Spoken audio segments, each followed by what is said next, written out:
Hi hello welcome back to my YouTube channel. Thumbnail ನೋಡಿದ್ರಲ್ಲ, ಇವತ್ತಿನ ವಿಷಯ ಹ್ಯಾಶ್ ಟ್ಯಾಗ್ಸ್ ಬಗ್ಗೆ. ಯೂಟ್ಯೂಬ್ ಅಲ್ಲಿ ವಿಡಿಯೋಗಳಿಗೆ ವ್ಯೂಸ್ ಬರಬೇಕು ಅಂತಂದ್ರೆ ಹ್ಯಾಶ್ ಟ್ಯಾಗ್ಸ್ ಹಾಕ್ಲೇಬೇಕಾ ಅನ್ನೋದು ಇವತ್ತಿನ ವಿಷಯ.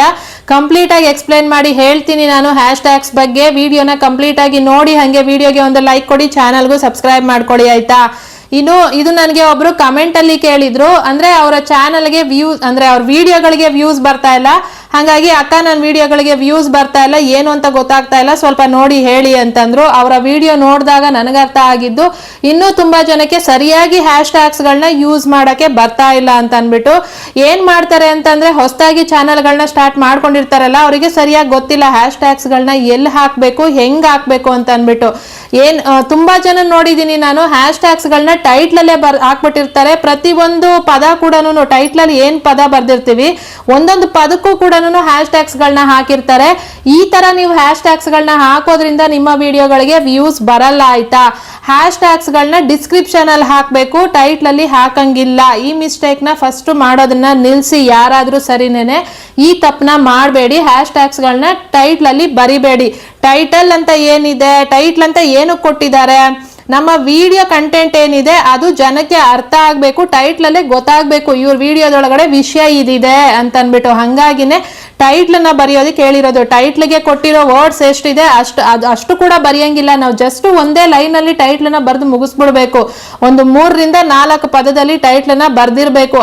ಅಷ್ಟೇ ನಮಗೆ ವಿಡಿಯೋ ಏನೋ ಇದಕ್ಕೆ ಹೋದಾಗ, ನೋಟಿಫಿಕೇಶನ್ ಹೋದಾಗ ಸ್ಟಾರ್ಟಿಂಗ್ ಅಲ್ಲಿ ಕಾಣಿಸೋದು ಕೂಡ ಅಷ್ಟೇನೇನೆ. ಹಂಗಾಗಿ ಫಸ್ಟ್ ಪದಗಳಲ್ಲೇ ನಮ್ಮ ವಿಡಿಯೋದಲ್ಲಿ ಇರೋ ವಿಷಯ ಏನು ಅನ್ನೋದನ್ನ ತಿಳಿಸ್ಬಿಡ್ಬೇಕು ನಾವು ಟೈಟ್ಲ್ ಅಲ್ಲಿ. ಅದೇ ತರನೇನೆ ತಮ್ನೇಲು ಕೂಡ ಅಷ್ಟೇನೇನೆ. ತಮ್ನೇಲು ಟೈಟ್ಲ್ ಅಲ್ಲಿ ತುಂಬಾ ತುಂಬಿಸಿ ಇಡೋದಲ್ಲ. ಮತ್ತೆ ಟೈಟ್ಲ್ ಅಲ್ಲಿ ಹ್ಯಾಶ್ ಟ್ಯಾಗ್ಸ್ ಗಳನ್ನ ಹಾಕಬೇಡಿ. ಶಾರ್ಟ್ಸ್ ಗಳಲ್ಲಿ ಹಾಕೋ ತರ ಶಾರ್ಟ್ಸ್ ಅಲ್ಲೂ ಕೂಡ ಹಾಕಂಗಿಲ್ಲ ಇರೋ ಲೆಕ್ಕ. ಡಿಸ್ಕ್ರಿಪ್ಷನ್ ಅಲ್ಲೇ ಹಾಕ್ಬೇಕು ಹ್ಯಾಶ್ ಟ್ಯಾಗ್ ಗಳನ್ನ. ಆದ್ರೂ ಕೂಡ ಶಾರ್ಟ್ಸ್ ಗಳಲ್ಲಿ ನಾನು ಕೂಡ ಹಾಕ್ತೀನಿ ಬಿಡಿ ಶಾರ್ಟ್ಸ್ ಅಲ್ಲಿ. ಹಂಗಂತ ಶಾರ್ಟ್ಸ್ ಅಲ್ಲಿ ಆ ತರ ಏನೋ ಹ್ಯಾಶ್ ಟ್ಯಾಗ್ಸ್ ಗಳನ್ನ ಹಾಕಿದ ತಕ್ಷಣ ಶಾರ್ಟ್ಸ್ ಗೆ ವ್ಯೂಸ್ ಬರ್ಬೇಕು ಅಂದ್ರೆ ಶಾರ್ಟ್ ಫೀಡ್ ಹೋಗ್ಲೇಬೇಕು ಅನ್ನೋದು ಏನು ಇಲ್ಲ ಆಯ್ತಾ. ಇನ್ನು ವಿಡಿಯೋ ಬರೋದಾದ್ರೆ ವಿಡಿಯೋದು ಅಷ್ಟೇನೆ, ಲಾಂಗ್ ವಿಡಿಯೋಗೆ ನೀವು ಟೈಟ್ಲ್ ಅಲ್ಲಿ ಬರಿಬೇಡಿ. ಅದಾದ್ಮೇಲೆ ಡಿಸ್ಕ್ರಿಪ್ಷನ್ ಅಲ್ಲಿ ಬರಿಬೇಕು ಅಂತ ಅನ್ಬಿಟ್ಟು ಡಿಸ್ಕ್ರಿಪ್ಷನ್ ಅಲ್ಲೂ ಅಷ್ಟೇನೆ ಈ ವಿಡಿಯೋಗೆ ರಿಲೇಟೆಡ್ ಇಲ್ದೇ ಇರೋ ಹ್ಯಾಶ್ ಟ್ಯಾಗ್ಸ್ ಗಳನ್ನ ಹಾಕೊಂತಾ ಇರ್ತೀರ. ಇವರು ಕೂಡ ಹಂಗೆ ಮಾಡಿರೋದು.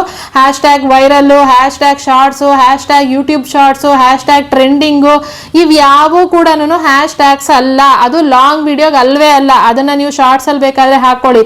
ನೀವು ಎಲ್ಲಿ ಹಾಕಿದ್ರು ಕೂಡ ಅದನ್ನ ಯಾರು ಸರ್ಚ್ ಮಾಡಲ್ಲ, ಯಾರು ಟ್ರೆಂಡಿಂಗ್ ಅಂತ ಸರ್ಚ್ ಮಾಡಲ್ಲ, ವೈರಲ್ ಅಂತ ಸರ್ಚ್ ಮಾಡಲ್ಲ ಅಲ್ವಾ. ಈಗ ನೀವೇ ಒಬ್ರು ಆಡಿಯನ್ ಆಗಿ ಯೋಚನೆ ಮಾಡಿದ್ರೆ, ನಿಮಗೆ ಏನಾದ್ರೂ ಒಂದು ವಿಷಯ ಬೇಕು, ಏನೋ ಒಂದು ನೋಡ್ಬೇಕು ನಾನು ಅನ್ನೋದಾದ್ರೆ, ಈಗ ನಾನು ಯಾವ್ದೋ ಒಂದು ರೆಸಿಪಿನ ಹುಡುಕ್ತಾ ಇದ್ದೀನಿ, ಪನ್ನೀರ್ ರೆಸಿಪಿನ ಹುಡುಕ್ತಾ ಇದ್ದೀನಿ ಅಂತಂದ್ರೆ ನಾನು ಏನಂತ ಹುಡುಕ್ತೀನಿ, ಪನ್ನೀರ್ ರೆಸಿಪಿ ಅಂತಾನೆ ತಾನೇ ಹುಡುಕ್ತೀನಿ. ಪನ್ನೀರ್ ರೆಸಿಪಿ ಅಂತ ಹುಡುಕ್ತಾಗ್ತಾನೆ ನನ್ಗೆ ಪನ್ನೀರ್ ರೆಸಿಪಿ ಕಾಣುತ್ತೆ. ಅದು ಬಿಟ್ಬಿಟ್ಟು ನಾನು ಹ್ಯಾಶ್ ಟ್ಯಾಗ್ ವೈರಲ್ ಅಂತ ಹುಡುಕಿದ್ರೆ ಯಾವ ರೆಸಿಪಿ ಕಾಣಿಸುತ್ತೆ ನನಗೆ ಅಲ್ಲಿ ಅಲ್ವಾ. ಕರೆಕ್ಟ್ ಆಗಿ ಅರ್ಥ ಮಾಡ್ಕೊಳ್ಳಿ ಹೇಳೋದನ್ನ. ಹ್ಯಾಶ್ ಟ್ಯಾಗ್ಸ್ ಗಳಲ್ಲಿ ಅದನ್ನ ಈ ತರ ವೈರಲ್ಲು, ಟ್ರೆಂಡಿಂಗು, ಏನು ಶಾರ್ಟ್ಸು, ಯೂಟ್ಯೂಬ್ ಶಾರ್ಟ್ಸು ಇವೆಲ್ಲನೂ ಹಾಕ್ಬೇಡಿ. ಅದು ಶಾರ್ಟ್ಸ್ ಆದ್ರೂ ಅಷ್ಟೇನೆ, ಲಾಂಗ್ ವಿಡಿಯೋ ಆದ್ರೂ ಅಷ್ಟೇನೆ.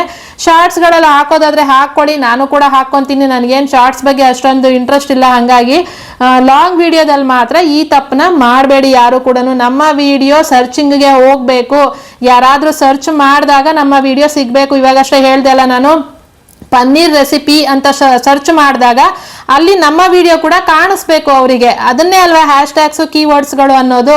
ಅದನ್ನ ಬಿಟ್ಟು ನೀವು ಈ ತರ ಹಾಕೊಂಡ್ರೆ ಪ್ರಯೋಜನ ಏನು ಅಲ್ವಾ.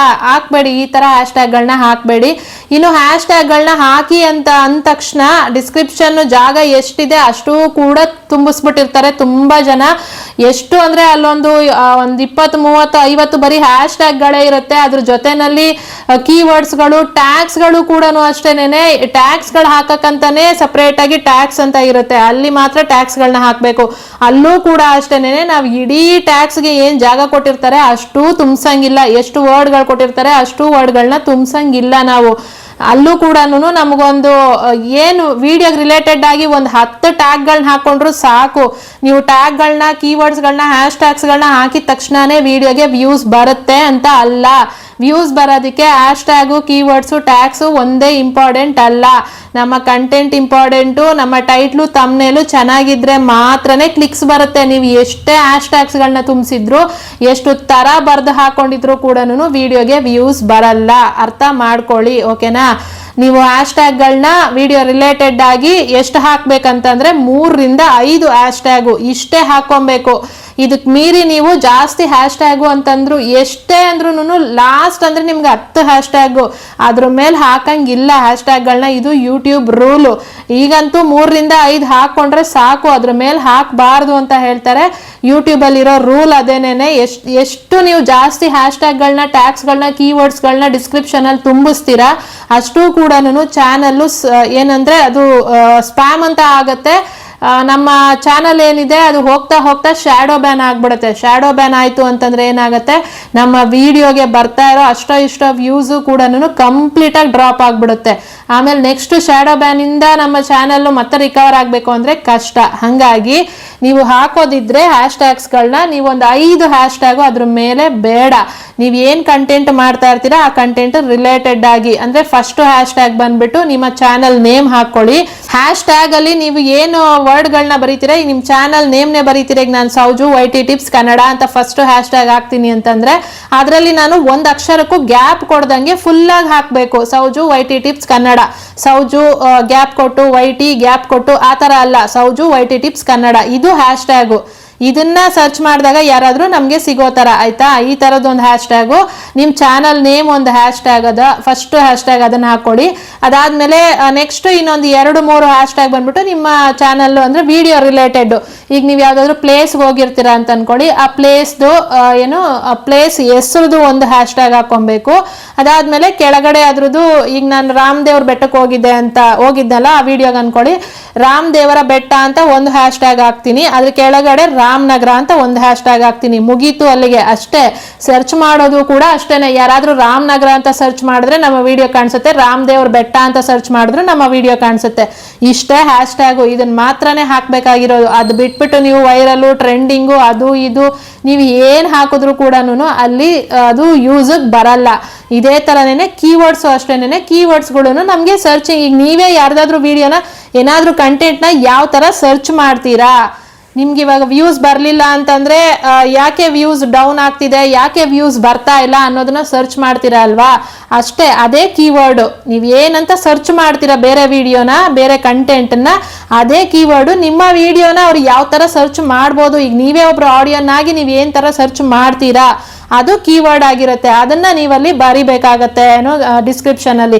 ಇನ್ ಡಿಸ್ಕ್ರಿಪ್ಷನ್ ಅಷ್ಟೇನೆ. ಡಿಸ್ಕ್ರಿಪ್ಷನ್ ಅಂತ ಕೊಟ್ಟಿರೋದು ನಮ್ಗೆ ನಮ್ಮ ವಿಡಿಯೋದಲ್ಲಿರೋ ಕಂಟೆಂಟ್ ಏನಿದೆ ಅದ್ರ ಬಗ್ಗೆ ಸ್ವಲ್ಪ ಸಮ್ಮರಿ ಬರೀರಿ ಅಂತ ಅನ್ಬಿಟ್ಟು ಯಾರಾದ್ರೂ ಡಿಸ್ಕ್ರಿಪ್ಷನ್ ಓಪನ್ ಮಾಡಿದಾಗ ಓಕೆ ಇವ್ರ ವಿಡಿಯೋದಲ್ಲಿ ಇಂಥ ಕಂಟೆಂಟ್ ಇದೆ, ಅದ್ರ ಬಗ್ಗೆ ವಿಷಯ ಬರ್ದಿದ್ದಾರೆ, ಅಷ್ಟು ಮಾತ್ರನೇ ಇರಬೇಕು. ಅದು ಬಿಟ್ಬಿಟ್ಟು ಡಿಸ್ಕ್ರಿಪ್ಷನ್ ಅಲ್ಲಿ ಜಾಗ ಕೊಟ್ಟಿದ್ದಾರೆ ಎಷ್ಟು ಬೇಕಾದ್ರೂ ತುಂಬಿಸ್ಬೋದು ಅಂತ ಅನ್ಬಿಟ್ಟು ಇರೋ ಬರೋ ವರ್ಡ್ಗಳು ಏನು ಏನೇನಿರುತ್ತೆ ಎಲ್ಲ ಲಿಂಕ್ಗಳು ಅವು ಇವು ಆಳು ಮೂಳು ಎಲ್ಲ ತುಂಬಿಸ್ಕೊಂಡಿರ್ತಾರೆ.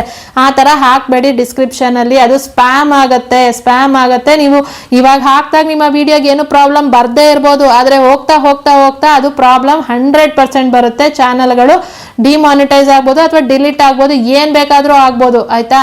ಹಂಗಾಗಿ ಡಿಸ್ಕ್ರಿಪ್ಷನ್ ಎಷ್ಟು ಸಾಧ್ಯ ಅಷ್ಟು ಚಿಕ್ಕದಾಗಿ ಕ್ಲೀನ್ ಆಗಿ ತುಂಬಿಸಿ ಅದರಲ್ಲಿ ಕಚಾಪಿಚಿ ಮಾಡ್ದಿರಾ ನಿಮ್ಮ ಮನೇನ ಎಷ್ಟು ನೀಟಾಗಿ ಸ್ವಚ್ಛವಾಗಿ ಎಲ್ಲೆಲ್ಲಿ ಏನೇನ್ ಇರ್ಬೇಕು ಅಂತ ಜೋಡಿಸ್ಕೊಂತೀರಲ್ಲ ಅದೇ ತರನೇ ಡಿಸ್ಕ್ರಿಪ್ಷನ್ ಎಷ್ಟಿರ್ಬೇಕು ಏನಿರ್ಬೇಕು ಅಷ್ಟು ಮಾತ್ರನೇ ಇರಬೇಕು. ಅದು ಬಿಟ್ಟು ಬೇರೆ ಕಸ ಕಡ್ಡಿ ಕಚಡನೆಲ್ಲ ತಗೊಂಬಂದು ತುಂಬಿಸ್ಬೇಡಿ. ಅದರಲ್ಲಿ ಯಾವುದೇ ಥರ್ಡ್ ಪಾರ್ಟಿ ಲಿಂಕ್ಗಳಾಗ್ಲಿ, ಯಾವುದೋ ಪ್ರಾಡಕ್ಟ್ ಲಿಂಕ್ಗಳಾಗ್ಲಿ, ಅವು ಇವು ಏನಂದ್ರೆ ಅದು ಯಾವುದೋ ಚಾನಲ್ಗಳ ಲಿಂಕ್ಗಳನ್ನ ಹಾಕೊಳ್ಳೋದು ಇದೇ ತರನೇನೆ. ಅವೆಲ್ಲ ಬೇಡವೇ ಬೇಡ. ಈಗ ನನ್ನ ವಿಡಿಯೋನ ನೀವು ಓಪನ್ ಮಾಡಿ ನೋಡೋದಾದ್ರೆ ನನ್ನ ಡಿಸ್ಕ್ರಿಪ್ಷನ್ನ ನಾನು ಟೈಟ್ಲಲ್ಲಿ ಹಾಕಿರೋದನ್ನೇ ಮತ್ತೆ ಕಾಪಿ ಮಾಡಿ ಒಂದು ಟೈಟ್ಲನ್ನ ಅದನ್ನೇ ಹಾಕೊಂಡಿರ್ತೀನಿ ಡಿಸ್ಕ್ರಿಪ್ಷನ್ ಅಲ್ಲಿ. ಅದಾದ್ಮೇಲೆ ಡಿಸ್ಕ್ರಿಪ್ಷನ್ ಅಲ್ಲಿ ಕೆಳಗಡೆ ಅದು ಟೈಟ್ಲ್ ಕೆಳಗಡೆ ಬಂದ್ಬಿಟ್ಟು ವಿಡಿಯೋಗೆ ಏನು ಬೇಕಿರುತ್ತೆ ಅಲ್ಲ ಸಮ್ಮರಿ, ಅದನ್ನ ಸ್ವಲ್ಪನೇ ಬರಿತೀನಿ, ತುಂಬಾ ಬರೆಯಲ್ಲ. ನೀವು ಕನ್ನಡದಲ್ಲಾದ್ರೂ ಬರೀರಿ, ಇಂಗ್ಲಿಷಲ್ಲಾದ್ರೂ ಬರೀರಿ, ಪ್ರಾಬ್ಲಮ್ ಇಲ್ಲ. ಮುಂಚೆ ಇಂಗ್ಲಿಷಲ್ಲೇ ಬರಿಬೇಕು ಅನ್ನೋದೊಂದು ರೂಲ್ ಇತ್ತು. ಯಾಕೆಂದ್ರೆ ಅದು ಏನು ಮೊದಲು AI ಇರ್ಲಿಲ್ಲ ಅಲ್ಲ ರಿವ್ಯೂ ಮಾಡೋದಕ್ಕೆ. ಹಂಗಾಗಿ ಇವಾಗ AI ರಿವ್ಯೂ ಮಾಡೋದ್ರಿಂದ ನೀವು ಯಾವ ಲ್ಯಾಂಗ್ವೇಜ್ ಅಲ್ಲಿ ವಿಡಿಯೋ ಮಾಡ್ತೀರಾ ಆ ಲ್ಯಾಂಗ್ವೇಜ್ ಅಲ್ಲೇ ಬರ್ಕೊಬಹುದು ಡಿಸ್ಕ್ರಿಪ್ಷನ್ ಸಮ್ಮರಿನ. ಅದು ಒಂಚೂರು ಬರೆಯೋದು ಯಾವ ತರ ಅಂತಂದ್ರೆ, ಈಗ ನೀವು ಏನಾದ್ರೂ ಅಡಿಗೆ ಮಾಡ್ತಿರ್ತೀರಾ, ಆ ಅಡಿಗೆ ಏನ್ ರೆಸಿಪಿ ಅದಕ್ಕೆ ಏನೇನೆಲ್ಲ ಇಂಗ್ರೀಡಿಯೆಂಟ್ ಹಾಕ್ತಿರ್ತೀರಾ, ಅದನ್ನ ಹೆಂಗ್ ಪ್ರಿಪ್ರೇಷನ್ ಮಾಡ್ತೀರಾ, ಇದಿಷ್ಟೇನೇನೆ, ಇಷ್ಟೇ ಡಿಸ್ಕ್ರಿಪ್ಷನ್, ಅದನ್ನ ಬರಿಬೇಕಾಗಿರೋದು ನಾವು ಅಷ್ಟೇನೇನೆ ಆಯ್ತಾ.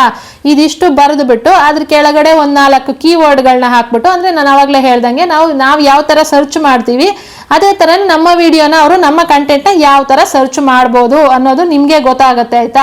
ಆ ತರದ್ ಬರ್ಕೊಳ್ಳೋದು. ಅದಾದ್ಮೇಲೆ ಕೆಳಗಡೆ ಒಂದು 4 ರಿಂದ 5 ಹ್ಯಾಶ್ ಟ್ಯಾಗ್ಗಳನ್ನ ಬರ್ಕೊಳ್ಳೋದು, ಮುಗೀತು. ಇಷ್ಟೇನೇನೆ. ಅಲ್ಲಿ ಇನ್ನು ಯಾವುದೇ ಲಿಂಕ್ಗಳನ್ನಾಗ್ಲಿ ಇನ್ನೊಂದು ಮತ್ತೊಂದು ತುಂಬಿಸ್ಬೇಡಿ. ಅದರಲ್ಲಿ ಇಂಪಾರ್ಟೆಂಟ್ ಇದೆ ಅನ್ನೋದು ಮಾತ್ರ ಲಿಂಕ್ ಯಾವ್ದಾನ ಇದ್ರೆ ಮಾತ್ರ ಹಾಕೊಬೇಕು. ಅದು ಬಿಟ್ಟು ಸಿಕ್ಕಾಪಟ್ಟೆ ಏನನ್ನು ಹಾಕಂಗಿಲ್ಲ ಡಿಸ್ಕ್ರಿಪ್ಷನ್. ಇನ್ನು ಟ್ಯಾಗ್ಸ್ಗಳು, ತುಂಬಾ ಜನ ಟ್ಯಾಗ್ಗಳನ್ನೂ ಅಷ್ಟೇನೆ ಚಾಟ್ GPT ನಲ್ಲಿ ಹೋಗ್ಬಿಟ್ಟು ಜನರೇಟ್ ಮಾಡ್ಕೊಬೋದಲ್ಲ ಇವಾಗ ಎಲ್ಲಾನು. ಅಲ್ಲಿ ನೀಟಾಗಿ ಏನ್ ಬಂದಿರುತ್ತೆ ಅದು ಏನು ಎತ್ತ ಅದು ಓದೋದು ಇಲ್ಲ ಅಂತ ಅನ್ಸುತ್ತೆ. ಅಲ್ಲಿಂದ ಕಾಪಿ ಮಾಡಿ ತಗೊಂಬಂದು ಸೀದಾ ಡಿಸ್ಕ್ರಿಪ್ಷನ್ ಅಲ್ಲಿ ಪೇಸ್ಟ್ ಮಾಡಿರ್ತಾರೆ ಅಷ್ಟೇನೆ. ಇದು ಮಾಡಿದ್ರೆ ಸ್ಪ್ಯಾಮ್ ಆಗತ್ತೆ. ನಾನು ಆವಾಗ್ಲೇನೆ ಹೇಳಿದೀನಿ, ಆ ತರ ಮಾಡಂಗಿಲ್ಲ ಆಯ್ತಾ. ನೀವು ಟ್ಯಾಗ್ಗಳನ್ನ ಸಪ್ರೇಟ್ ಆಗಿ ಒಂದೊಂದೇ ಟ್ಯಾಗ್ಗಳನ್ನ ಬರಿಬೇಕಾಗುತ್ತೆ. ಅದು ಟ್ಯಾಗ್ಸ್ ಅಲ್ಲಿ, ಟ್ಯಾಗ್ಸ್ ಅಂತ ಇರುತ್ತೆ ಅಲ್ಲ ನಮ್ಗೆ, ಅಲ್ಲಿ ಹಾಕೊಬೇಕು ನಾವು ಟ್ಯಾಗ್ಗಳನ್ನ. ಅಲ್ಲೂ ಕೂಡ ನಾನು ಅವಾಗೆ ಹೇಳ್ದಂಗೆ ಒಂದು 10 ಟ್ಯಾಗ್ ಆದ್ರೆ ಸಾಕು. ಅದು ಅವಾಗ್ಲೇ ಕೀವರ್ಡ್ ಹೆಂಗೆ ಸರ್ಚ್ ಮಾಡ್ತಾರಲ್ಲ ಅದೇ ತರನೇನೆ. ಇನ್ನು ಇದಿಷ್ಟು ಹಾಕೊಂಡಿದ ತಕ್ಷಣನೇ ನಮ್ಮ ವಿಡಿಯೋಗೆ ವ್ಯೂಸ್ ಬರುತ್ತೆ ಅಂತಾನೂ ಅಲ್ಲ, ಬರೋದು ಇಲ್ಲ. ನಮ್ಮ ವಿಡಿಯೋಗೆ ಬೇಕಾಗಿರೋದು ಟೈಟ್ಲು, ತಮ್ನೇಲು, ನಮ್ಮ ಕಂಟೆಂಟು. ನೀವು ದೊಡ್ಡ ಯೂಟ್ಯೂಬರ್ಗಳನ್ನಾಗ್ಲಿ ನೋಡಿರ್ತೀರಾ, ಅವ್ರ ತಮ್ನೇಲಲ್ಲಿ ಏನು ಬರ್ದು ಕೂಡ ಇರಲ್ಲ. ಅವರು ಎಷ್ಟೋ ಜನ ಖಾಲಿ ಬಿಟ್ಬಿಟ್ಟಿರ್ತಾರೆ. ಜಸ್ಟ್ ಅದು ನೋಡಿದ ತಕ್ಷಣ, ಅವ್ರ ಫೋಟೋ ನೋಡಿದ ತಕ್ಷಣ ಕ್ಲಿಕ್ ಮಾಡ್ತಾರೆ. ಯಾಕೆ ಅಂತಂದ್ರೆ ಅವರು ಇವಾಗ ಫಸ್ಟ್ ಇಂದ ಏನ್ ಕಷ್ಟಪಟ್ಟು ಜನನ ಸಂಪಾದನೆ ಮಾಡಿರ್ತಾರೆ ಅಲ್ಲ, ಅವ್ರು ಆ ಲೆವೆಲ್ಗೆ ಹೋದಾಗ ಅವರಿಗೆ keywords, hash tags, tags, title ಬರಿಬೇಕು, ವಿಡಿಯೋ ರಿಲೇಟೆಡ್ ಏನು ಅಂತ ಅಂದ್ಬಿಟ್ಟು, ವಿಡಿಯೋದಲ್ಲಿರೋ ಕಂಟೆಂಟ್ ಏನು ಅಂತ ಗೊತ್ತಾಗ್ಬೇಕಲ್ಲ. ಅದಕ್ಕೆ ಡಿಸ್ಕ್ರಿಪ್ಷನ್ ಮೇಲೆ ಏನು ಹ್ಯಾಶ್ ಟ್ಯಾಗ್ ತಮ್ನೇಲ್ ಮೇಲೆ ಅವ್ರು ಏನು ಬರಿದೆ ಹೋದ್ರು ಕೂಡ ನಡೆಯುತ್ತೆ. ಜಸ್ಟ್ 2 ವರ್ಡ್ ಬರೆದ್ರು ಕೂಡ ನಡೆಯುತ್ತೆ. ಆ ತರ ಆ ಲೆವೆಲ್ಗೆ ಹೋಗೋವರ್ಗುನು ಅವ್ರಿಗೆ ಅಂತಲ್ಲ, ನಾರ್ಮಲ್ ಆಗಿ ನೀವು ಕೂಡ ಅಷ್ಟೇನೆ ನಿಮ್ಮ ಕಂಟೆಂಟ್ ವಿಡಿಯೋದಲ್ಲಿರೋ ವಿಷಯನ ನೀವು ಸಿಂಪಲ್ ಆಗಿ, ಎಷ್ಟು ಸಿಂಪಲ್ ಸಾಧ್ಯ ಅಷ್ಟು ಸಿಂಪಲ್ ಆಗಿ ನೀವು ತಮ್ನೇಲಲ್ಲಿ, ಟೈಟ್ಲಲ್ಲಿ ಬರ್ಕೊಬೇಕು. ಅದು ಮತ್ತೆ ಇದೇನು ಕೀವರ್ಡ್ ಹ್ಯಾಶ್ ಟ್ಯಾಗ್ಸ್ ಅಷ್ಟೇ ಸಿಂಪಲ್ ಆಗಿ ಹಾಕೊಳ್ಳಿ. ಹೋಗ್ತಾ ಅದ್ರ ಅವಶ್ಯಕತೆನೇ ಇರಲ್ಲ. ಈಗ ನಾನು ಹೇಳ್ದಂಗೆ ಆ ಟೈಮ್ ಅಂತ ಲೆವೆಲ್ಗೆ ಹೋದಾಗ ನಾವು ನಮ್ಮನ್ನ ಅದೇ ಯಾವ ಇಲ್ಲದೆ ಹೋದ್ರು ಕೂಡ ನಮ್ಮ ವಿಡಿಯೋಗಳನ್ನ ನೋಡ್ತಾರೆ ಆಯ್ತಾ. ಈ ತರ ಇರುತ್ತೆ. ಹಾಗಾಗಿ ಇದು ಅವ್ರ ವಿಡಿಯೋ ನೋಡಿದ್ಮೇಲೆ ನನಗೆ ಅನಿಸಿದ್ದು, ಇನ್ನೂ ಇದೇ ತರ ತುಂಬಾ ಜನ ನೋಡಿದೆ ನಾನು ಅಂತ ವಿಡಿಯೋಗಳನ್ನ. ಬಿಡಿ, ಟೈಟ್ಲಲ್ಲೇ ಹ್ಯಾಶ್ ಟ್ಯಾಗ್ಗಳನ್ನ ತುಂಬಿಸಿ ಇಟ್ಕೊಳ್ಳೋದು, ಹಾಕಕ್ ಹೋಗ್ಬಿಡಿ. ಒಂದೊಂದು ಪದಕ್ಕೂ ಹ್ಯಾಶ್ ಟ್ಯಾಗ್ ಹಾಕಿರ್ತಾರೆ, ಒಂದೊಂದು ಪದದಲ್ಲೂ ಹ್ಯಾಶ್ ಟ್ಯಾಗ್ ಇರುತ್ತೆ. ಅದು ಯಾಕೆ ಆ ತರ ಗೊತ್ತಿಲ್ಲ. ಆ ತರ ಹ್ಯಾಶ್ ಟ್ಯಾಗ್ಗಳು ನೀವು ಹಾಕಿದ ತಕ್ಷಣನೇ ವಿಡಿಯೋಗೆ ವ್ಯೂಸ್ ಬರಲ್ಲ. ಅದು ಹಾಕಂಗೂ ಇಲ್ಲ ಟೈಟ್ಲಲ್ಲಿ ಆಯ್ತಾ. ಇದಿಷ್ಟು ಹ್ಯಾಶ್ ಟ್ಯಾಗ್ ಬಗ್ಗೆ ಆಗಿತ್ತು. ಹ್ಯಾಶ್ ಟ್ಯಾಗು, ಕೀವರ್ಡ್ಸು, ಟ್ಯಾಗ್ಸು, ನಿಮ್ಮ ಟೈಟ್ಲು, ಡಿಸ್ಕ್ರಿಪ್ಷನ್ನು ಎಲ್ಲಾನು ಯಾವ ತರ ಹಾಕೊಬೇಕಾಗತ್ತೆ, ಯಾವ ತರ ಬರ್ಕೊಬೇಕಾಗತ್ತೆ ಅನ್ನೋದನ್ನ ಹೇಳಿದೀನಿ, ಕ್ಲೀನ್ ಆಗಿ ಎಕ್ಸ್ಪ್ಲೇನ್ ಮಾಡಿ. ಅರ್ಥ ಆಗಿದೆ ಅಂತ ಅನ್ಕೊಂಡಿದೀನಿ. ಅರ್ಥ ಆಗಿದ್ರೆ ಓಕೆ, ಅರ್ಥ ಆಗಿಲ್ಲ ಅನ್ನೋದಾದ್ರೂ ಕಮೆಂಟ್ ಅಲ್ಲಿ ಹೇಳಿ. ನಿಮ್ಗೆ ಏನ್ ಅರ್ಥ ಆಯ್ತೋ, ಏನ್ ಅರ್ಥ ಆಗ್ಲಿಲ್ವೋ ನನಗೂ ಗೊತ್ತಾಗತ್ತೆ ಅಲ್ಲ.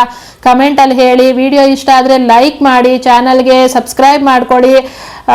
ಮತ್ತೆ ಹೈಪ್ ಇರುತ್ತೆ, ಹೈಪ್ ಕೊಡಿ. ಇದೆಲ್ಲಾನು ಮಾಡಿ ಜೊತೆನಲ್ಲಿ ನಾನು ಹೇಳಿದ್ದನ್ನ ಒಂಚೂರು ಯೋಚನೆ ಮಾಡಿಕೊಂಡು ಕರೆಕ್ಟಾಗಿ ನಿಮ್ಮ ವಿಡಿಯೋಗಳಿಗೆ ಏನೋ ಹ್ಯಾಶ್ ಟ್ಯಾಗ್ಗಳನ್ನ ಹಾಕೊಳ್ಳೋದ್ರಿಂದ ವಿಡಿಯೋಗೆ ವ್ಯೂಸ್ ಎಷ್ಟು ಬರಬೇಕೋ ಅಷ್ಟೇ ಬರುತ್ತೆ. ನೀವು ಏನು ತುಂಬಿಸಿದ್ರು ಕೂಡ ಅದಕ್ಕೆ ಎಷ್ಟು ಬರಬೇಕೋ ಅಷ್ಟೇ ಬರೋದು ಆಯ್ತಾ. ಇನ್ನು ವಿಡಿಯೋಗೆ ವ್ಯೂಸ್ ಬರಲ್ಲ, ಹ್ಯಾಶ್ ಟ್ಯಾಗ್ಸ್ಗಳು ಮಾತ್ರ ಕಾರಣ ಅಲ್ಲ. ನಾನು ಟೈಟ್ಲು ತಮ್ನೇಲು ಹೇಳಿದ್ದೀನಿ.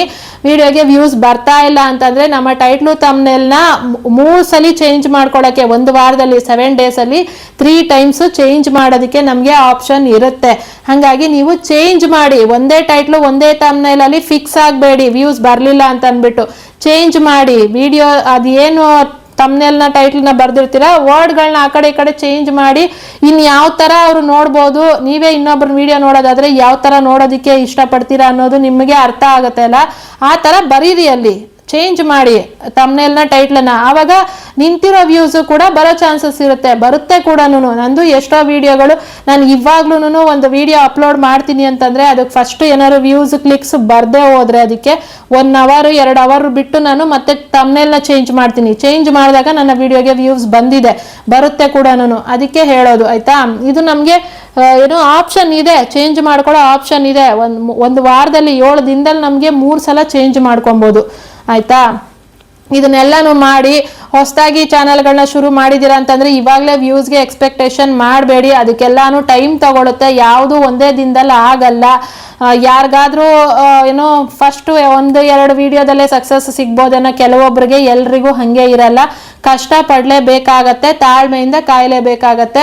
ಇದನ್ನ ನೀವು ಮಾಡಿದ್ದೀರಾ ಅಂತಂದ್ರೆ ನಿಮ್ಮ ವಿಡಿಯೋಗಳಿಗೂ ವ್ಯೂಸ್ ಬರುತ್ತೆ. ವ್ಯೂಸ್ ಬಗ್ಗೆ ಎಕ್ಸ್ಪೆಕ್ಟೇಷನ್ ಬಿಟ್ಬಿಟ್ಟು ನೀವು ಕೊಡೋ ಕಂಟೆಂಟ್ ಬಗ್ಗೆ ನೀವು ತಲೆ ಕೆಡಿಸ್ಕೊಂಡಾಗ ನಿಮ್ಗೆ ಈ ವ್ಯೂಸ್ ಬಂತೋ ಬಿಡ್ತೋ ಅನ್ನೋದು ತಲೆಗೆ ಹೋಗೋದೇ ಇಲ್ಲ. ನಿಮ್ ಕಂಟೆಂಟ್ ಏನಿದೆ ಅದನ್ನ ಕರೆಕ್ಟಾಗಿ ಕೊಡೋದಕ್ಕೆ ಪ್ರಯತ್ನ ಮಾಡಿ, ಅಷ್ಟೇನೇನೆ. ವ್ಯೂಸು ತಾನಾಗೆ ಬರುತ್ತೆ, ನೀವು ವ್ಯೂಸ್ ಇಂದ ಹೋಗ್ಬೇಡಿ, ವ್ಯೂಸೇ ನಿಮ್ಮಿಂದ ಬರೋ ತರ ಮಾಡ್ಕೊಳ್ಳಿ, ಆಯ್ತಾ?